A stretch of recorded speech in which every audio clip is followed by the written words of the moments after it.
শিক্ষার্থীবৃন্দ, তোমাদেরকে welcome to digital education Bangladesh. Know about verb. আজকে আমরা ভার্ব সম্পর্কে জানবো। কেমন?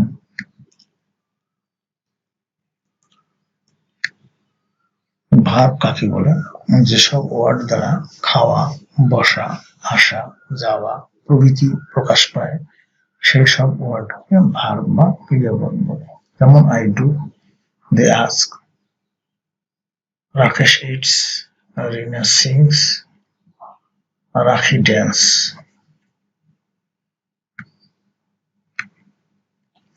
ভার্বের শ্রেণীবিভাগ। ভার্বকে প্রধানত দুই শ্রেণীতে ভাগ করা যায়, যথা ট্রান্সিটিভ ভার্ব আর একটা হলো ইন্টেন্সিটিভ ভার্ব। ট্রান্সিটিভ ভার্ব কাকে বলে? যে ভার্ব বা ক্রিয়ায় অবজেক্ট বা কর্ম থাকে তাকে ট্রান্সিটিভ ভার্ব বা সকর্মক ক্রিয়া বলে। যেমন হি রিডস বুকস, এখানে রিড ভার্বের অবজেক্ট হলো বুকস। আর দে ইট রাইস, এখানে ইট ভার্বের অবজেক্ট হলো রাইস। ইউ প্লে ফুটবল, এখানে প্লে ভার্বের অবজেক্ট হলো ফুটবল। হি অ্যাডভাইসড আস, এখানে অ্যাডভাইসড ভার্বের অবজেক্ট হলো আস।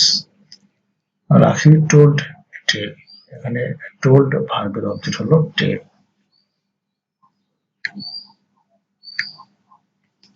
আর ইন্টেন্সিটিভ ভার্ব যেটা কাকে বলে? যে ভার্ব বা ক্রিয়ার কোনো অবজেক্ট বা কর্ম থাকে না তাকে ইন্টেন্সিটিভ ভার্ব বা অকর্মক ক্রিয়া বলে। যেমন হি স্লিপস, এখানে স্লিপস শব্দটি ভার্ব কিন্তু এখানে কোনো অবজেক্ট নেই।